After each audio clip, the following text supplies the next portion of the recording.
Entonces, cuando me llega una idea frustrante, porque, y sí pasa, es parte de la vida que es el fracaso y que yo he fracasado tantas veces, o sea, mi agencia nos ha ido bastante mal como nos ha ido bastante bien. Cada vez que sé que por una mentalidad mía nos puede ir mal, y creo que este es un excelente consejo, digamos, para cualquier persona que se sienta ahorita en una situación de la que no puede salir, separa tu cabeza del problema y redúcelo a una pregunta o a una frase. La técnica del por qué o de los 21 por qué, algo así. Que te tienes que hacer 21 veces la pregunta por qué. Eso es mágico. Tú te sientas y tienes un problema y dices, ¿por qué tengo este problema? Y te va a salir una excusa, pero siempre son excusas. Y cuando llegues al por qué número 22, 21, entonces vas a saber realmente o por qué lo querías hacer, o por qué estás ahí en primera instancia, o cuál es la razón por la que tú estás haciendo eso. Eso yo lo tengo muy presente en mi cabeza. Y cuando yo me siento en esa situación como de fracaso, que quiero dejar todo y hacer otra cosa, me hago esa pregunta. Y normalmente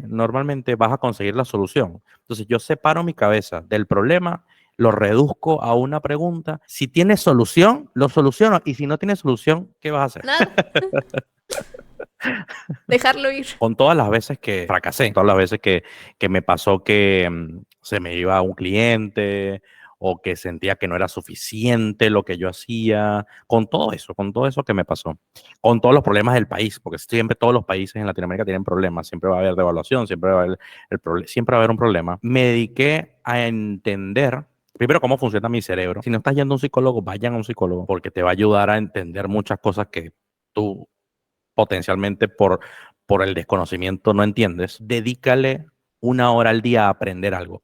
No solo a leer, sabes que hay mucha gente que te dice, no, léete un libro al mes para que tú veas que al final del año tú te lees 12 libros. O si te lees 2 libros al mes, te lees 24 libros. Yo no siempre me gusta leer. A mí me gusta leer, pero no siempre, y no siempre me gusta agarrar un libro, pero puedo todo el tiempo aprender algo nuevo. Entonces yo lo primero que hice fue entender mi cerebro. Después lo que hice fue anotar mis objetivos. Cuando tú anotas tus objetivos, no como quiero ser millonario o quiero tener un auto, no, es así, no así, sino como una historia. Mira esto te va a gustar y te va a servir para ti y le va a servir seguramente a alguien que nos escuche. Cuando tú quieras crear una lista de objetivos para ti, lo primero que tienes que hacer es contarte una historia que ya viviste en el futuro. Ese que parece raro, pero la pregunta que te vas a hacer es, si este año fue el mejor año de mi vida, ¿qué pasó ese año?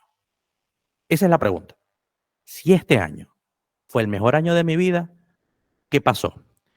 Y tú vas a basar tu estructura de objetivos en una historia. A mí porque me encanta escribir. Entonces, yo me armo una historia. Yo dije, en enero rebajé 5 kilos. Y me pongo más pasos más pequeños. En febrero ahorré 100,000 pesos. Yo me lo imagino, ¿ah? Eso no ha pasado todavía.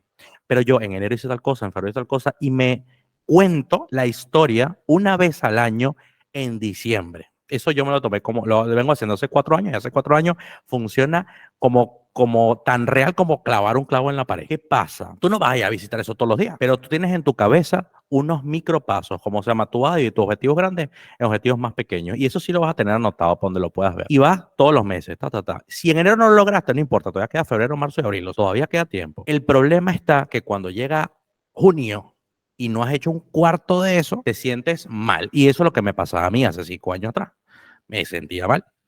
Ya no me pasa tanto, porque ahora yo sé cómo dividir, cómo estructurar mi tiempo en objetivos más pequeños para lograr un objetivo un poquito más grande. Cuando llega diciembre otra vez, yo me siento y vuelvo a agarrar mi historia y digo, a ver si yo logré las cosas que yo dije que iba a lograr. Y tal vez no las logré todas, ¿ah? Pero si logré 5 de 10, estoy feliz. Entonces yo les recomiendo que hagan ese ejercicio que a mí, cuando yo lo descubrí, me super ultra funcionó. Y Sí, ojo, ¿ah? ajá. Que estar ocupado todo el tiempo no es ser efectivo ni hacer las cosas bien. Básicamente, estar ocupado todo el tiempo es que quieres alejar tu mente de un problema. Está bien que estén ocupados, pero está bien también relajar la mente. Hay momentos en los que hay que estar ocupado todo el tiempo y hay momentos en los que hay que estar relajado todo el tiempo. Y eso yo todavía lo estoy aprendiendo. Y yo creo que si tú estás buscando una respuesta definitiva, que no existe, ¿no? Una respuesta definitiva para decir cómo alcanzar el éxito, que no existe esa respuesta, pero te voy a dar algo que es bastante cercano. ¿Qué es lo próximo? Estás haciendo esto ahorita con YouTube. ¿Qué es lo próximo? Bueno, lo próximo era que te entraran 3 clientes. Perfecto. ¿Qué es lo próximo? Siempre que es lo próximo, porque si quieres tener éxito, como, qué sé yo, dime a alguien a que tú admires mucho, que tú veas mucho su contenido o que leas mucho sus libros, una persona. Hay una chica española que me gusta mucho su contenido que se llama Rosa Morel. Ella hace contenido de copywriting y Y también vive tiene de su eso. libro, su propia empresa. Me ¿Qué es lo gusta. próximo? Un libro. ¿Qué es lo próximo? O una empresa. ¿Qué es lo próximo?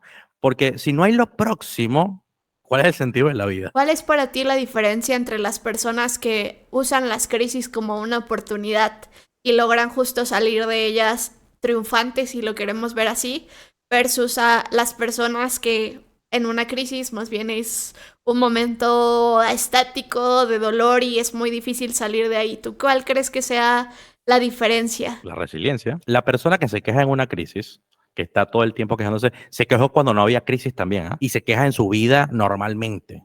Y creo que cambiar esa mentalidad va a hacer una diferencia. Lo que yo hacía mucho era que me tiraba para abajo. Y eso, el tipo de síndrome del impostor. Yo no sé, porque yo lo voy a hacer si, porque lo voy a decir si a la gente, si yo no sé nada de eso o si yo no tengo tanta experiencia como tal persona. El típico síndrome del impostor. Que me lo quité, bueno, me lo quité con una cosa graciosísima que no me vas a creer que lo vi en una película viejísima que se llama Say Yes de Jim Carrey. Él es abogado y entonces por un hechizo del hijo él hace que todo diga que sí.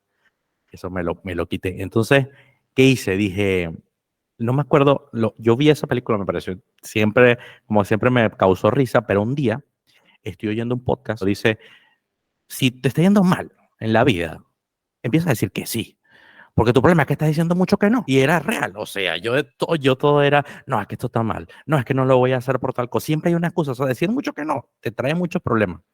Y realmente lo que creó la diferencia entre yo ahora y mi yo de hace 6 7 años atrás era que hubo un momento, no todo el tiempo seguí igual, pero hubo un momento en el que a mí me estaba yendo muy mal, el que yo empecé a decir que sí. Entonces me llamaba, José, mira que vamos a limpiar un piso, sí. Mira, José, que vamos a, no sé, hay que rellenar un todo de agua, un balde de agua, sí.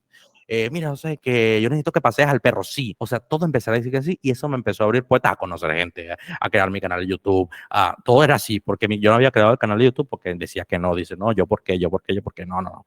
Cuando empecé a decir que sí, hice todo, hice todo. Cuando hice mi plataforma en la que yo me sentía, mi zona de confort, digamos, empecé a decidir entonces a qué le dedicaba mi tiempo. Entonces ahí decidí que decirle que no. Pero ya yo tenía un backup de cosas que ya yo había hecho, a las que yo le había dicho que sí, que me habían abierto muchas puertas.